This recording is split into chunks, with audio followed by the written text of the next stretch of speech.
Student बेटे, जो मैं आपको थ्योरी ऑफ डिमांड का चैप्टर करा रही थी उसमें एक बहुत ही इंपॉर्टेंट टॉपिक है बच्चों, इनकम इफेक्ट, यानी कि relationship between income and demand. Income और डिमांड का कैसा कैसा रिलेशनशिप होता है।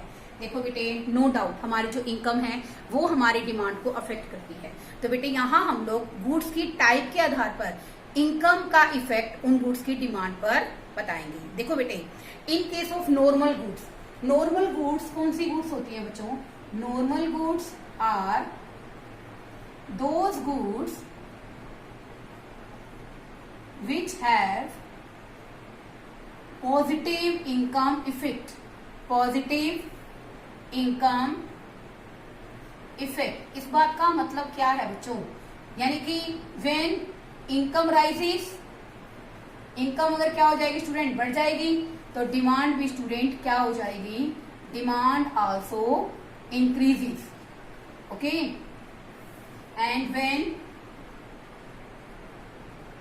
income decreases, then demand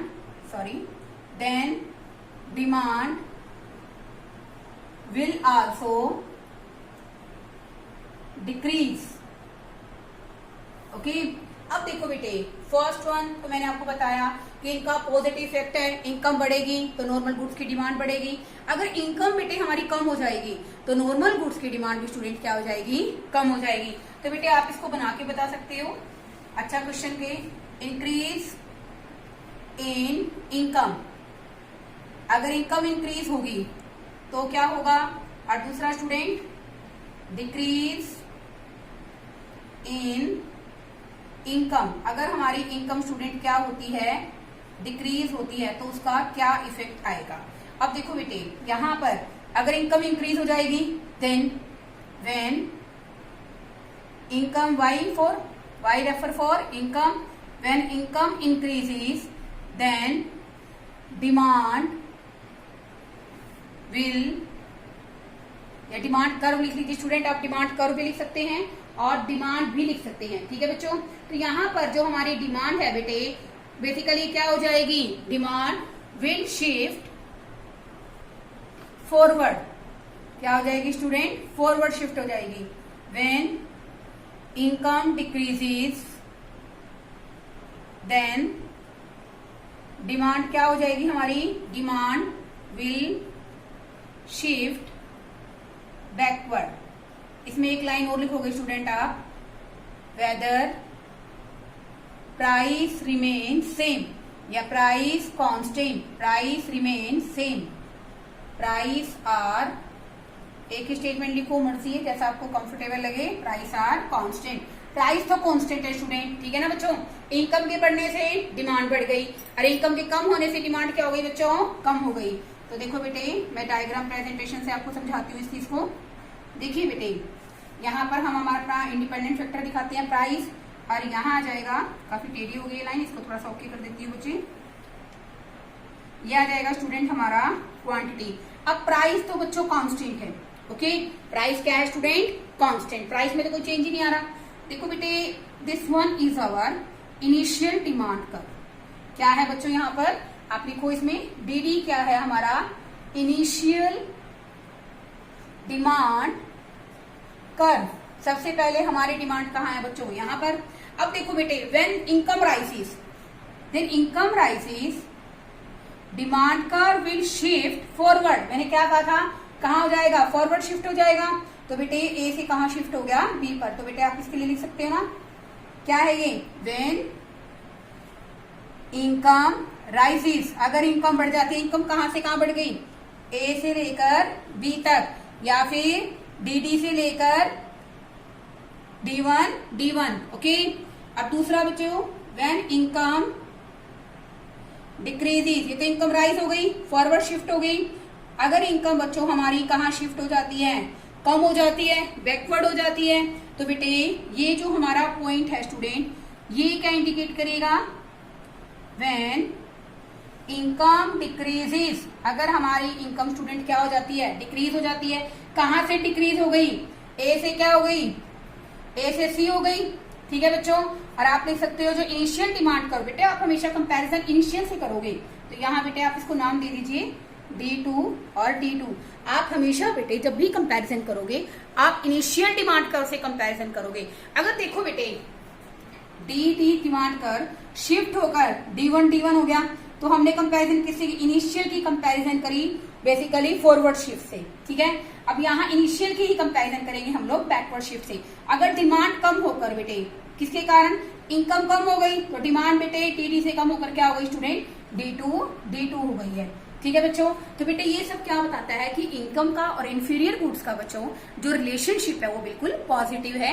income rises demand will also rises, यानी कि डिमांड अगर बढ़ेगी तो इसको हम लोग क्या बोलते हैं बच्चों, फॉरवर्ड शिफ्ट। क्या बोलते हैं स्टूडेंट, फॉरवर्ड शिफ्ट, ओके। और जब इनकम कम हो जाएगी तो हमारी डिमांड क्या हो जाएगी स्टूडेंट, पहले से कम हो जाएगी, then demand curve will move, demand curve कहाँ चला जाएगा, बैकवर्ड शिफ्ट, ओके। अब देखिए बेटे इसी के अंदर बेटे हम लोग एक दूसरा पॉइंट कर रहे हैं, इन case of inferior goods. Inferior goods क्या होती है, वन टाइप ऑफ, यानी कि बेसिकली जो नॉर्मल गुड्स हैं वो भी क्या है, एक तरह की वस्तुएं। वन टाइप ऑफ हम कह सकते हैं low quality goods, low quality goods. Inferior का मतलब ही बच्चों क्या होता है, घटिया वस्तुएं, और लो क्वालिटी का मतलब भी क्या होता है बच्चों, घटिया वस्तुएं। तो हम बात करते हैं बेटे in case of inferior goods तो क्या होता है, those income effect is negative. Negative income effect का मतलब क्या है स्टूडेंट, व्हेन इनकम राइजेस, अगर इनकम स्टूडेंट बढ़ती है तो इसका बच्चों क्या इफेक्ट आता है कि इनकम के बढ़ने से इंफीरियर गुड्स की डिमांड बच्चों क्या हो जाती है, inferior goods demand will backward shift. Backward shift को हम लोग बच्चों क्या कह सकते हैं, डिक्रीज भी तो कह सकते हैं। क्या कह सकते हैं बच्चों, decrease, okay. Second one, when income decreases, अगर इनकम स्टूडेंट हमारी क्या हो जाती है, बढ़ जाती है, ठीक है ना बच्चों। तो इसके बढ़ जाएगी तो हम लोग क्या करेंगे, घटिया वस्तुओं की डिमांड कम कर देंगे, तो हमारा डिमांड कर क्या हो जाएगा स्टूडेंट, बैकवर्ड शिफ्ट हो जाएगा। अगर बेटे बेसिकली हमारी इनकम पहले से कम हो जाएगी then we are compelled to purchase inferior goods. तो इस केस में बेटा when income decreases then demand of inferior goods will increase, okay. या फिर आप लिखोगे demand for inferior goods will shift, कहां शिफ्ट हो जाएगा स्टूडेंट, फॉरवर्ड। कहां शिफ्ट हो जाएगा, फॉरवर्ड। अब देखो बेटे इसमें भी दोनों ही कंडीशन बना लीजिए, इंक्रीज इन इनकम और सेकंड बना लीजिए स्टूडेंट डिक्रीज इन इनकम, ठीक है बच्चों, इंक्रीज इन इनकम और डिक्रीज इन इनकम, ओके। इसका मतलब क्या है स्टूडेंट, व्हेन इनकम इंक्रीजेस, अगर इनकम स्टूडेंट क्या हो जाती है, इंक्रीज हो जाती है। अब देखो बेटे मैं आपसे बात करती हूँ अपने पॉइंट ऑफ व्यू से। देखो बेटे अगर हमारे पेरेंट्स की इनकम बढ़ जाती है, ठीक है बच्चे, तो हम लोग क्या करते हैं, अच्छी ब्रांडेड गुड्स खरीदते हैं, नॉर्मल एटलीस्ट मीडियम क्वालिटी की गुड्स खरीदते हैं ना। लेकिन बेटे अगर हमारी इनकम बढ़ जाएगी तो हम घटिया वस्तुएं क्या करेंगे, कम खरीदेंगे, ठीक है। When income increases then demand क्या हो जाएगी बच्चों, डिमांड विल डिक्रीजेस, यानी कि डिमांड कहां शिफ्ट हो जाएगी, बैकवर्ड शिफ्ट हो जाएगी, ओके। व्हेन इनकम डिक्रीज, अगर बेटा हमारी इनकम कम हो जाएगी तो ना चाहते हुए भी हमें घटिया वस्तुएं खरीदनी पड़ेंगी, अपने आप से समझौता करना पड़ेगा। तो बेटे decrease in income, when income decreases then the demand will increase, demand क्या हो जाएगी स्टूडेंट, बढ़ जाएगी। तो बेटे यहाँ पर भी प्राइस क्या रहेंगे स्टूडेंट, कांस्टेंट रहेंगे, okay. Here this one is price, this one is quantity, price remain the same, no change in the price, okay. तो देखो बेटे इसके अंदर आप इस डिमांड कर्व को बनाओगे तो किस तरह से आप डिमांड कर्व को बनाओगे बेटा, देखो बेटे सबसे पहले this one is our demand curve, ये है बच्चों हमारा इनिशियल डिमांड कर्व। कौन सा है बच्चों, इनिशियल डिमांड कर्व। अब देखो व्हेन इंक्रीज इन इनकम, अगर इनकम बढ़ जाएगी तो हम घटिया वस्तुएं कम खरीदेंगे, then demand curve will shift, कहां शिफ्ट हो गया स्टूडेंट, ये लेफ्टवर्ड, कहां शिफ्ट हो गया, लेफ्टवर्ड। देखो बेटे कंफ्यूजन नहीं रखनी, देखो मैं डायग्राम प्रेजेंटेशन दे रही हूँ तो ये मेरी कौन से हाथ की तरफ आ गया, लेफ्ट हैंड साइड आ गया, तो बेटे इसको लेफ्टवर्ड शिफ्ट भी बोल सकते हैं, बैकवर्ड शिफ्ट भी बोल सकते हैं, no need to confuse, okay. तो बेटे ये बी पॉइंट आ गए यहाँ पर, तो आप क्या लिखोगे बेटे यहाँ पर, व्हेन इनकम इंक्रीजेज, अगर इनकम बढ़ जाती है तो हम लोग डी डिमांड कर्व से कहाँ शिफ्ट हो गए स्टूडेंट, D1 या फिर आप लिख सकते हो कि ए से हम लोग कहाँ शिफ्ट हो गए बच्चों, बी पर, okay. This is also known as backward shift, okay. अब देखो बेटे व्हेन इनकम बेसिकली हमारी क्या हो गई है स्टूडेंट, यहाँ पर डिक्रीज हो गई है, इनकम क्या हो गई है, डिक्रीज, तो हम लोग बेटे कहाँ शिफ्ट हो गए, ए से सी, कहाँ शिफ्ट हो गए, ए से लेकर सी तक शिफ्ट हो गए, तो हमने इसको क्या बोला बच्चों, फॉरवर्ड शिफ्ट, क्या बोला इसको हमने, फॉरवर्ड शिफ्ट। तो आप इसको लिख सकते हो ना बच्चे, व्हेन इनकम डिक्रीजेज, अगर बच्चों हमारी इनकम कम हो जाएगी तो बेसिकली हम पहले से ए से कहाँ गए, सी पे शिफ्ट हो गए, और डी डिमांड कर्व से हम लोग कहाँ शिफ्ट हो गए, D2, इसको बेटे हम लोग फॉरवर्ड शिफ्ट भी बोल सकते हैं। और देखो बेटे ये हमारी राइट हैंड साइड है, तो forward shift rightward shift is the same thing, no need to confuse कि मैम आपने पहले फॉरवर्ड शिफ्ट बोला, फॉरवर्ड का मतलब क्या होता है बच्चों, प्रेजेंट पोजीशन से आगे चले जाना, ठीक है। ये मेरा राइट हैंड साइड है, अगर मैं यही कैसे कर्व बना रही हूँ तो this showed rightward shift, okay. अगर मैं लेफ्ट हैंड साइड बना रही हूँ तो उसको आप लेफ्टवर्ड भी कह सकते हो, बैकवर्ड शिफ्ट भी कह सकते हैं। तो देखो बेटे इनकम का नॉर्मल गुड्स से पॉजिटिव रिलेशन है, और जबकि इंफीरियर गुड्स का क्या रिलेशन है बच्चों, नेगेटिव रिलेशन है। इसमें बेटे मैं आपको एक पॉइंट और कराऊंगी कि किस तरह से हमारे टेस्ट और प्रेफरेंस भी बेसिकली हमारी डिमांड को अफेक्ट करते हैं। टॉपिक और डिस्कस कर रही हूँ मैं आपके साथ, रेलिवेंट टॉपिक है स्टूडेंट। तो देखो बेटा impact of taste and preference on demand, obviously हमारी टेस्ट का, हमारे बेसिकली प्रेफरेंस का भी कमोडिटी की डिमांड पर एक डीप इफेक्ट पड़ता है, एक हाई इफेक्ट पड़ता है। कैसे पड़ता है स्टूडेंट, देखो बेटे इसके अंदर क्या आ गया, फर्स्ट आ गया बच्चों individual likes and dislike, individual like and dislikes. It means क्या है कि इंडिविजुअली हम किस चीज को पसंद करते हैं, नापसंद करते हैं, तो बेटे उसका भी उसकी डिमांड पर इफेक्ट पड़ेगा। सेकेंड वन फैशन का भी बच्चों क्या पड़ता है, इस पर इफेक्ट पड़ता है। तो देखो बेटे जो फैशन है बेसिकली वो भी क्या करते हैं, ट्रेंड्स और फैशंस, ठीक है ना, fashion and trends, trends and fashions. Third one climatic environment. अब देखो बेटे generally individual like and dislike, अब मान लो बेटे मैं एक ही चीज को पसंद करती हूँ, ठीक है बच्चों, तो मैं अगर उस चीज को पसंद करती हूँ तो नो डाउट अगर मेरी डिमांड के अंदर फेवरेबल चेंज आता है, मैं उस चीज को पहले से ज्यादा पसंद करने लग जाती हूँ, मेरा ज्यादा टेस्ट और इंटरेस्ट डेवलप हो जाएगा, then I will demand more. तो इसका मतलब डिमांड पर इंडिविजुअल टेस्ट और इंडिविजुअल टेस्ट का, इंडिविजुअल लाइक का, डिसलाइक का इफेक्ट पड़ता है ना भाई। Second one fashion and trend, we all are trendy, हम सब क्या है बच्चों, ट्रेंडी हैं, ट्रेंड के अकॉर्डिंग कपड़े खरीदते हैं, ट्रेंड के अकॉर्डिंग करते हैं सारे काम। तो बेटे जो ट्रेंड है वो भी क्या करता है बच्चों, कमोडिटी की डिमांड को अफेक्ट करता है। नेक्स्ट वन हम बात करते हैं फैशन की। हम लोग सारे काम क्या करते हैं, जितने भी बेसिकली हमारी जो आउटफिट्स होती हैं, हमारे शूज होते हैं, इवन हमारी वॉचेस होती हैं, हमारे गॉगल्स होते हैं, वो भी अकॉर्डिंग टू फैशन होते हैं। तो जो ट्रेंड में है, फैशन में है, हम उनकी डिमांड क्या करते हैं स्टूडेंट, ज्यादा करते हैं, और जो नहीं है उनकी डिमांड क्या रहेगी, कम रहेगी। Next one climatic environment. देखो बेटे our commodity demand also influenced by the climatic environment. जैसे बेटे in winter we demand hot goods, ठीक है ना भाई, हम लोग क्या करते हैं, हॉट बेवरेजेस की डिमांड करते हैं, चाय की, कॉफी की डिमांड करते हैं, जबकि इन समर हम लोग कोल्ड ड्रिंक्स की डिमांड करते हैं। तो बेटे climatic environment also affect the demand for a commodity. अब देखो बेटे अब हम बात करते हैं when there is favourable change, यहां पर बच्चों क्या आ जाएगा, when there is favourable change या फेवरेबल शिफ्ट इन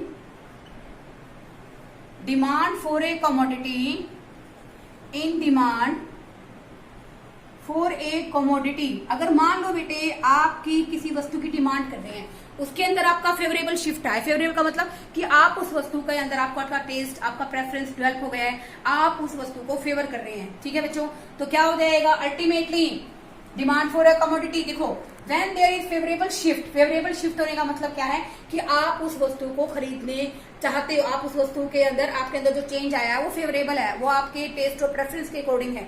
तो क्या हो जाएगा, when there is favourable shift in demand for a commodity then demand will rise. Demand क्या हो जाएगी स्टूडेंट, विल राइज। और डिमांड के बढ़ने से कौन सा शिफ्ट आएगा स्टूडेंट, आप मुझे वीडियो के अंदर बताइए कि अगर डिमांड बढ़ती है तो उसके शिफ्ट को हम लोग क्या कहते हैं, वो किस तरह का शिफ्ट है, बैकवर्ड शिफ्ट है, फॉरवर्ड शिफ्ट है, और फॉरवर्ड शिफ्ट में और बैकवर्ड शिफ्ट में क्या डिफरेंस होता है। ये मेरे दो क्वेश्चन है बच्चों।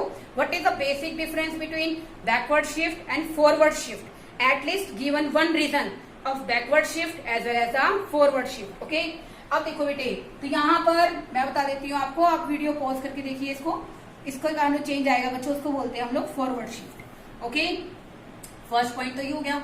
Second, when there is unfavourable shift. Unfavourable क्या होता है कि हम लोग किसी वस्तु को पहले पसंद कर रहे थे और अब हम उसको ना पसंद करने लगे। मैंने कहा ना, इंडिविजुअल लाइक और डिसलाइक का भी क्वांटिटी की डिमांड पर इफेक्ट पड़ता है। तो अब हम उस वस्तु को पहले से कम पसंद कर रहे हैं, हमारा जो शिफ्ट है वो क्या है बच्चों, अनफेवरेबल शिफ्ट है। Unfavourable shift in demand for a commodity, एक वस्तु के लिए हमारा जो टेस्ट एंड प्रेफरेंस का जो परिवर्तन आया है वो बेसिकली क्या है, अनफेवरेबल है। तो देन क्या होगा student, then demand will decrease. Demand student क्या हो जाएगी, कम हो जाएगी। तो इसको हम लोग स्टूडेंट क्या कहते हैं, बैकवर्ड शिफ्ट। क्या बोलेंगे बच्चों इसको, backward shift. Even you will know that price will remain same. Okay, तो बेटे इसके लिए एक diagram presentation, this one price independent factor, this one quantity. okay, अब मैंने कहा ना कि price remain same, price is the same. अब देखो बेटे, this is our initial demand curve. Okay, ये यहाँ पर क्या है बच्चों, हमारा इनिशियल डिमांड कर्व है। तो इसके अंदर बेटे हम लोग क्या देखेंगे कि बेसिकली अगर हमारा फेवरेबल चेंज आता है फर्स्ट, तो हमारी डिमांड बच्चे उस प्रोडक्ट के लिए क्या हो जाएगी बच्चों, बढ़ जाएगी। तो बेटे यहाँ पर आप क्या लिखोगे, when favourable shift for the commodity, when favourable shift in demand. अगर डिमांड में कौन सा शिफ्ट आता है बच्चों, फेवरेबल शिफ्ट आता है, तो डिमांड क्या होगी बच्चों, फॉरवर्ड शिफ्ट होगी। इसको क्या कहते हैं बच्चों, फॉरवर्ड शिफ्ट। और सेकेंड वन बेटे, व्हेन देयर इज, थोड़ा सा आपका वर्टिकल पोजीशन सही नहीं आई, इसकी पोजीशन सही करना बेटे, आप स्केल से बनाना और बेटर बनेंगे। तो बेटे यहाँ पर जो हमारा पॉइंट है, सी पॉइंट, ये बच्चों हमें क्या इंडिकेट कर रहा है, व्हेन अनफेवरेबल शिफ्ट। बेसिकली अगर हम बात करते हैं बच्चों, तो यहाँ पर क्या आ जाएगा student, when unfavourable shift in demand. अगर मान लो बेटे कि हमारी जो पसंद है बेसिकली वो पहले से क्या हो जाती है, हमें वस्तु अनफेवर हो जाती है, यानी कि हम उसको पसंद करना कम कर देते हैं। तो बेटे डिमांड बेसिकली क्या हो जाएगी बच्चों, बैकवर्ड। इसको बोलते हैं बच्चों बैकवर्ड।